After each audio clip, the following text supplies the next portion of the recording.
Welcome back दोस्तों। जैसा कि आप सभी को पता है कि सीएससी से आधार सेवा का काम करने वाले सभी पुराने वीएलई को अब फिर से आधार का री एग्जाम देना देना होगा।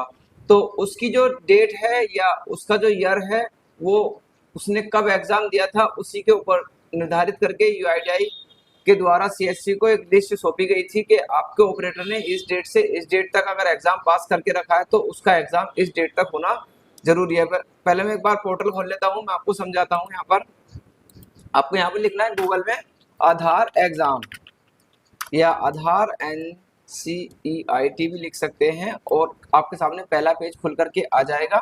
यहाँ पर आपको यूजर नेम और पासवर्ड मिलेगा। वो कैसे मिलेगा पहले वो समझ लेते हैं, उसके बाद नेक्स्ट पर बात करेंगे।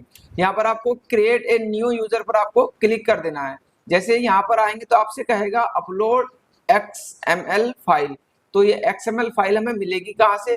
हम उसके लिए चलते हैं माई आधार पोर्टल पर। हमने माई आधार OTP डाल करके लॉगिन कर लिया है। लॉगिन करने के बाद आपको यहाँ से मिलेगा ऑफलाइन eKYC।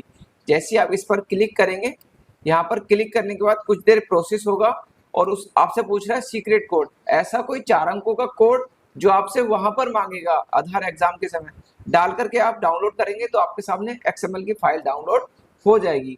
उस फाइल को ला करके यहाँ पर अटैच कर देना है।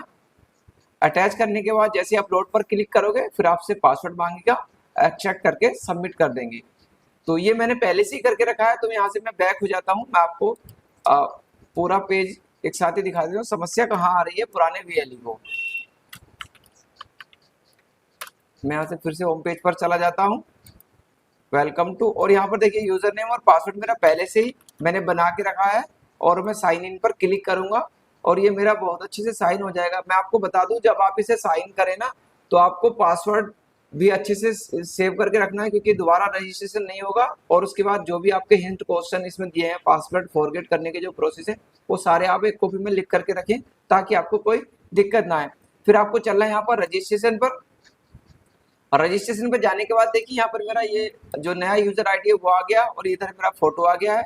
उसके बाद कह रहा है कि आप पिछला एनरोलमेंट या आपके पास पिछली सर्टिफिकेशन की कोई डिटेल है तो आप यहाँ पर टिक करें, वरना आप डायरेक्ट न्यू कर सकते हैं। देखिए अगर आपने न्यू कर लिया ना तो अगर आप किसी कंपनी से आधार का काम कर रहे हैं तो जो आपके पास सर्टिफिकेट नंबर है वो आपका चेंज हो जाएगा। यहाँ से आपका नया सर्टिफिकेट नंबर मिलेगा। हो सकता है कि भविष्य में आपको उससे कोई दिक्कत हो सकती है, तो इसलिए मेरे पास पहले से ही पुरानी डिटेल है। मैं यहाँ पर क्लिक करूंगा और अपनी डिटेल यहाँ पर डाल लेता हूँ। पुरानी डिटेल, ये डिटेल कहाँ मिलेगी मैं अभी आपको दिखा देता हूँ।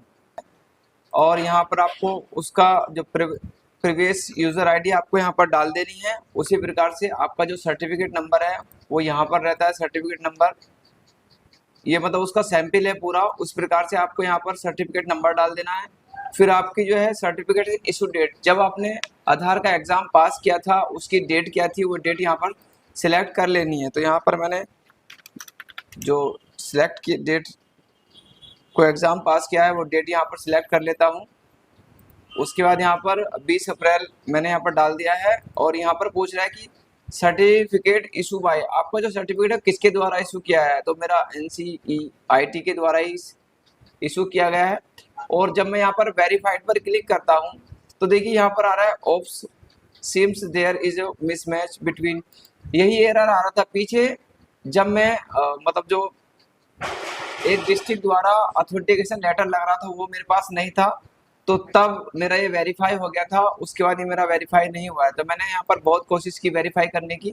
अगर आप नए हैं, पहले फर्स्ट टाइम आप कर रहे हैं तो आप इसके बिना ही सारी डिटेल को डाल करके सबमिट कर सकते हैं। तो एक बार मैं आपको बता दूं, जब मैं वीडियो में आ ही गया तो ये डिटेल मुझे फिल करनी है। जब ये चालू होगा तभी करूँगा। इसके लिए मैंने मेल भी कर दिया है यूआईडीआई की जो सपोर्ट टीम है उसको। उसके बाद आपका जो क्वालिफिकेशन है क्वालिफिकेशन आपको यहाँ पर डाल देना है और उसके बाद आपकी जो क्वालिफिकेशन जो भी आपका ग्रेजुएट पोस्ट ग्रेजुएट आपको यहाँ पर सिलेक्ट कर लेना है। उसके बाद आपका जो लेवल है किस लेवल से आप आधार एग्जाम देना चाहते हैं वो आप यहाँ पर सिलेक्ट कर लेंगे। उसके बाद आप किस भाषा में आधार का एग्जाम देना चाहते हैं वो अपनी रीजनल लैंग्वेज को यहाँ से सिलेक्ट कर लेंगे। फिर उससे पूछ रहा है सिलेक्ट योर एजेंसी कोड, आपको वो है अपना एजेंसी कोड सिलेक्ट करना है। क्योंकि देखिए मैं पुराना ऑपरेटर हूँ, इसलिए वो डिटेल जब तक मेरी फिल नहीं होगी तब तक मैं नए के लिए अप्लाई नहीं कर सकता। ये जो प्रोसेस मैं आपको बता रहा हूँ वो बिल्कुल फ्रेश लोगों के लिए बता रहा हूँ, जिनका फर्स्ट टाइम रजिस्ट्रेशन हो रहा है या पहली बार वो कर रहे हैं, पहले कभी उन्होंने आधार का एग्जाम नहीं दिया है। तो यहाँ पर कुछ लोगों को कन्फ्यूजन रहती है कि कौन सी एजेंसी सिलेक्ट करनी है, क्या वही एजेंसी सिलेक्ट करेंगे, मतलब भविष्य में उसी एजेंसी से काम करना होगा जो यहाँ सिलेक्ट करेंगे, या किसी से भी कर सकते हैं। तो फिलहाल को यहाँ पर आप कोई भी एजेंसी सिलेक्ट कर लें, या जिस जिस एजेंसी से आपकी बात चल रही है उसी एजेंसी को सिलेक्ट करेंगे तो ज़्यादा अच्छा रहेगा।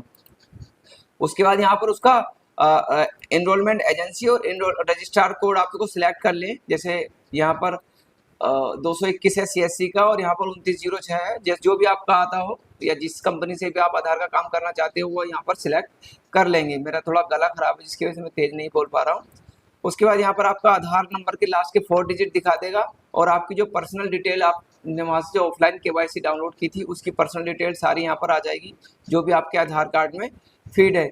यहाँ पर फिर पूछ रहा है कि आपको जो टेस्ट देना है वो किस राज्य में देना है, तो यहाँ पर मैं उत्तर प्रदेश सिलेक्ट कर लेता हूँ। उसके बाद यहाँ पर पूछ रहा है कि किस सिटी में आप आधार का टेस्ट देना चाहते हैं, तो हमारे यहाँ मुरादाबाद में ही आधार का एग्जाम सेंटर है, वहाँ पर ही दिया जाता है और यहाँ पर उसका सेंटर आ जाएगा। फिर आपसे यहाँ पर LMS का सर्टिफिकेट नंबर और LMS सर्टिफिकेट इशू डेट मांग लेगा।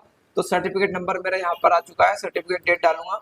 जैसे ही मैं सबमिट करूंगा तो आप नेक्स्ट पेज पर चले जाएंगे, क्योंकि मुझे नया रजिस्ट्रेशन नहीं करना है, मैं पहले से ही कस्टमर हूँ या पहले से ही इसमें पोर्टल पर रजिस्टर्ड हूँ, इसलिए मुझे ये डिटेल फिल करके ही इसका रजिस्ट्रेशन को सबमिट करना पड़ेगा। अगर आप पुराने ऑपरेटर हैं या आप पहले से ही आधार का एग्जाम दे चुके हैं तो आप हमारे साथ बने रहिए। जैसे ही हमारी समस्या का समाधान होता है उसके लिए मैं आपको दिखा दूँ। इसके लिए मैंने मेल भी करा है UIDAI की सपोर्ट टीम को, वहाँ से जो भी रिप्लाई मिलता है वो भी मैं आपको यहाँ पर दिखा देता हूँ एक बार। देखिए मैंने लिखा आधार री एग्जाम सर्टिफिकेशन के लिए लेकर, और जो भी एरर था वो सारा एरर मैंने इसमें लिख दिया है। जो भी वहाँ से कोई इसका समाधान मिलता है तो मैं आपको बता दूंगा इसी वीडियो में। फिलहाल को मैं अपनी वीडियो को यहीं समाप्त करता हूँ। अगर आपको भी यही समस्या आ रही है तो आप अपने चैनल पर बने रहें और वीडियो पर कमेंट जरूर करें, ताकि मुझे लगे कि आप मेरी वीडियो का इंतजार कर रहे हैं। तो ऐसे ही मिलते हैं किसी नेक्स्ट वीडियो में। चैनल पर नए चैनल को सब्सक्राइब करें। तब तक के लिए जय हिंद।